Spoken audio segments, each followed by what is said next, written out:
नमस्कार दोस्तों।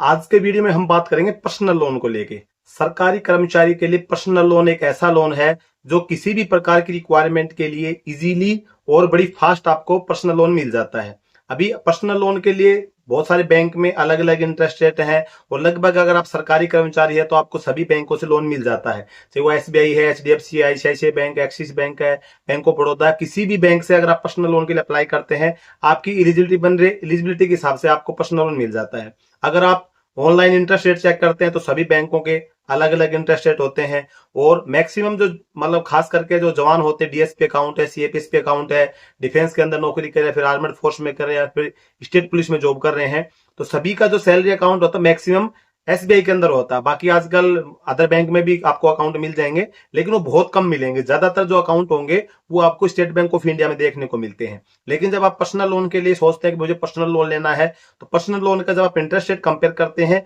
तो एसबीआई के जो इंटरेस्ट रेट होते हैं आपको थोड़ा ज्यादा दिखाई देंगे। बाकी इसके अपोजिट आप देखेंगे तो एचडीएफसी का कम दिखेगा आपको, एक्सिस का भी कम दिखेगा, और भी बैंक ऐसे होंगे कि जिनका आपको पर्सनल लोन का जो इंटरेस्ट रेट होगा कम दिखाई देगा। इसके अलावा बहुत सारे एप्लीकेशंस भी ऐसे हैं कि आप जिनसे पर्सनल लोन इजीली आप एक मोबाइल एप्लीकेशन से विदाउट किसी डॉक्यूमेंट वेक्शन ज्यादा कार्रवाई नहीं करनी पड़ती है, इजीली आपको पर्सनल लोन मिल जाता है।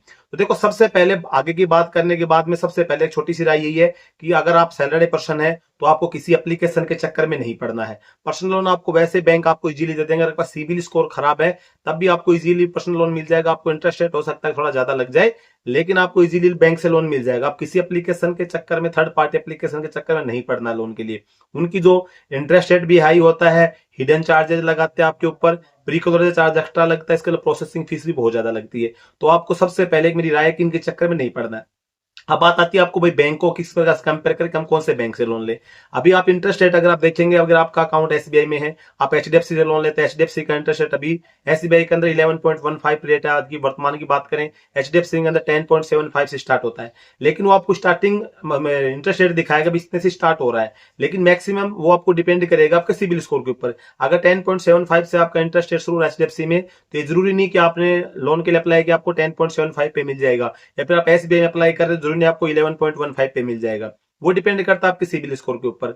लेकिन ये है कि एसबीआई के अंदर आपको जैसे मिनिमम 11.5 है तो 15 है तो मैक्सिमम आपको ज्यादा 11.15 पे मिल जाता है। अगर आप सरकारी कर्मचारी, थोड़ा बहुत आपको 19-20 फर्क पड़ जाता है। लेकिन आप अदर बैंक में आप जाएंगे तो आपका सिविल स्कोर चेक करके आपको उससे ज्यादा पे जो मिनिमम रेट है उस पर नाप करके थोड़ा बढ़ भी सकता है आपका। अभी वो डिपेंड करता है कि आपको किसी भी बैंक से आप लोन लेते हैं, चाहे एसबीआई से ले रहे हैं, एचडीएफसी से ले रहे हैं, सभी को पहले हर चीज कंपेयर करनी है। ये जरूरी नहीं कि आपने ऑनलाइन इंटरेस्ट रेट देखा कि भाई इस बैंक का कम है, इस बैंक से आप चले गए लोन लेने के लिए, तो वो सब की चीज सिर्फ इंटरेस्ट रेट नहीं है। आपकी एलिजिबिलिटी के हिसाब से, आपके सिबिल स्कोर के हिसाब से वो बैंक आपको कितना इंटरेस्ट रेट लगा रहा है वो पहले चेक करना है। आप बैंक में जाके बात कर सकते हैं, अपना सिविल चेक करवाएंगे तो बैंक आपको बताएगा। हो सकता है कि आपको 10.75 पे दे रहा है लेकिन आपको सिविल स्कोर दे के आपकी प्रोफाइल चेक करके बैंक आपको बोलेगा कि आपको 12% पे मिलेगा। लेकिन वही एसबीआई अगर आपको 11.15 रेट है, अगर आपको 11.50 में दे रहा है तो आपके लिए वो सस्ता पड़ जाएगा। लेकिन आप जब रेट देखेंगे तो रेट आपको महंगा पड़ रहा है, लेकिन आपको जब देते टाइम आपको एसबीआई सस्ता दे सकता है।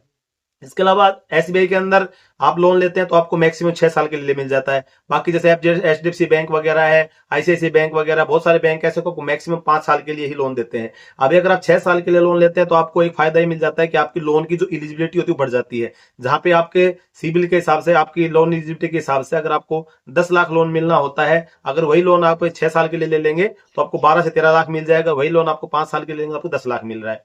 तो वो आपकी लोन की एलिजिबिलिटी, अगर आपको ज्यादा लोन चाहिए तो आपको ज्यादा लोन मिल सकता है। दूसरा, फिर आपकी ईएमआई भी कम आएगी, क्योंकि एक तो आप 5 साल के लिए ईएमआई करवा रहे हैं, आप 6 साल के लिए ईएमआई करवा रहे हैं, तो ईएमआई की जो रेट होगा वो आपका कम हो जाता है। तो ये जैसे आप किसी भी बैंक में जाएंगे। दूसरा, आपको कंपेयर करना प्रोसेसिंग फीस का। प्रोसेसिंग फीस जैसे आप एसबीआई के अंदर आप डीएसपी अकाउंट है, सीएपीएसपी अकाउंट है, तो लगभग लगभग आपका ना के बराबर प्रोसेसिंग फीस लगती है। कभी कभी 0.50 चार्ज आता है, तो बाकी टाइम पे तो लगभग ऑफर चलते रहते हैं। सेंट्रल गवर्नमेंट के जो कर्मचारी हैं, सीएपीएसपी, डीएसपी या फिर स्टेट पुलिस, आपका सैलरी पैकेज अकाउंट है, तो आपको लगभग लगभग प्रोसेसिंग फीस फ्री रहती है। बाकी और बैंक में आप देखेंगे तो किसी किसी बैंक में 2% है, किसी में 3% है, किसी में मतलब आपको फिक्स 5,000 रुपए लेगा। हर बैंक के अलग अलग प्रोसेसिंग फीस है। अभी मान लो 3% बैंक आपसे प्रोसेसिंग फीस ले रहा है और आपने 20 लाख रुपए का लोन लिया या 15 लाख रुपए का लोन है तो आपकी प्रोसेसिंग फीस बहुत ज्यादा हो जाएगी। इसी अपोजिट आप एसबीआई में तो आपकी प्रोसेसिंग फीस नहीं लग रही।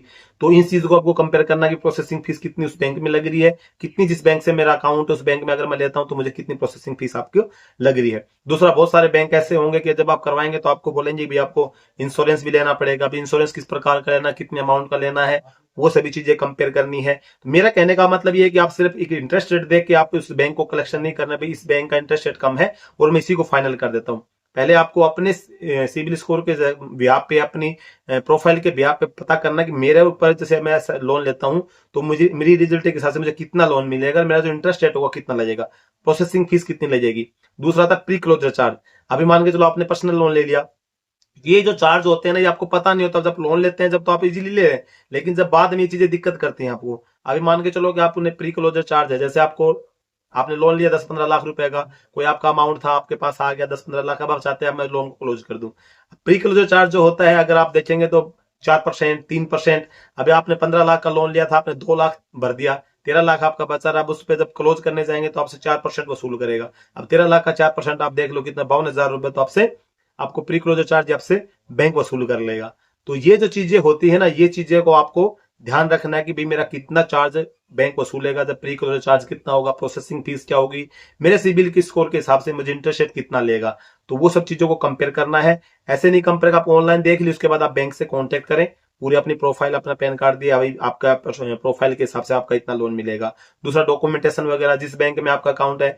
तो मैं जो पर्सनल लोन अफोर्ड करता हूं, मैं अपना खुद का मैंने एसबीआई के अंदर ले रखा है। सबसे बढ़िया कारण यह है बड़ी फास्ट आपको पर्सनल लोन मिल जाता है, किसी प्रकार का हिडन चार्ज नहीं, किसी प्रकार की प्रोसेसिंग फीस नहीं लेगी, क्योंकि जब मैंने लिया तो उस टाइम पे कोई प्रकार की प्रोसेसिंग फीस भी नहीं है। इसके अलावा 6 साल का टर्नओवर के लिए आपको लोन मिल जा रहा है, उसी अकाउंट के अंदर आपका सैलरी आ रही है, तो ज्यादा प्रोसेसिंग, ज्यादा डॉक्यूमेंटेशन करने की जरूरत नहीं पड़ती। पैन कार्ड, आधार कार्ड दो, बाकी कुछ नहीं, आपकी स्टेटमेंट वगैरह खुद निकाल लेते हैं, वो सब चीजें आपको हो जाती है। लेकिन अगर आपको इंटरेस्ट रेट बाकी अदर बैंक से सस्ता मिल रहा है तो उसमें भी अगर आप जाना चाहते हैं बिल्कुल जाइए। लेकिन जो चीजें मैंने बताई है, लोन लेने से पहले आपको processing fees, pre closure charge और जो भी चीजें आपको लगती है कि आप हिडन चार्जेस कुछ वही एक्स्ट्रा लग रहे हैं, वो चीजें कंपेयर करनी है। आपकी प्रोफाइल के बिहाफ पे आपको इंटरेस्ट रेट कितना आपका बैंक ले रहा है, तभी आप उस बैंक को मतलब करेंगे भाई इस बैंक में आप लोन ले सकते हैं।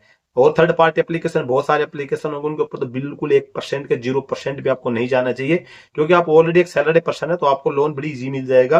पर्सनल लोन में आपको हो सकता है कि रेट थोड़ा बहुत ऊपर नीचे हो जाए, लेकिन आपको थर्ड पार्टी एप्लीकेशन में बिल्कुल नहीं घुसना है। बहुत सारे थर्ड पार्टी एप्लीकेशन आपको लोन के लिए कॉल भी करते हैं, आधा घंटे में आपके अकाउंट में लोन ट्रांसफर कर देंगे, लेकिन जब आप उसमें घुस जाएंगे उनके पास में तब पता चलेगा कि बोलते क्या है, मिलता कुछ और है। उनका इंटरेस्ट रेट, उनका टाइम पीरियड भी कम मिलता है आपको, जैसे बाकी में 5 साल, 6 साल, 7 साल तक मिल जा रहा है आपको, लेकिन आप थर्ड पार्टी एप्लीकेशन देखेंगे आपको जो लोन की अवधि का जो टाइम होगा वो भी कम मिलेगा, प्रोसेसिंग फीस ज्यादा मिलेगी, इसके अलावा इंटरेस्ट रेट भी ज्यादा मिलेगा, प्री क्लोजर चार्ज तो पूछो मत ना। तो इस प्रकार से बहुत ज्यादा नुकसान आपको उसमें झेलना पड़ सकता है। तो लोन लेने से पहले ये सभी पॉइंट को चेक कर लें, वही जब इस सभी चीजों में आप कंपेयर कर लेंगे वही आपके लिए बेस्ट लोन बैंक बन जाएगा पर्सनल लोन के लिए। ये नहीं कि भाई आपको ऑनलाइन आपने देखा उसी बैंक में चले गए या कोई थर्ड पार्टी एप्लीकेशन में चले गए, हाँ भाई मैं तो इसी में चला था, इसमें लोन सस्ता है। लेकिन ये सभी चीजों को कंपेयर करें, उसके बाद अपना जो बेस्ट बैंक है वो चुने और उसी से आपको लोन लेना चाहिए। तो दोस्तों आज के वीडियो में सही जानकारी अच्छी लगी तो वीडियो को लाइक जरूर कर लेना, चैनल पे पहली बार सब्सक्राइब जरूर करना।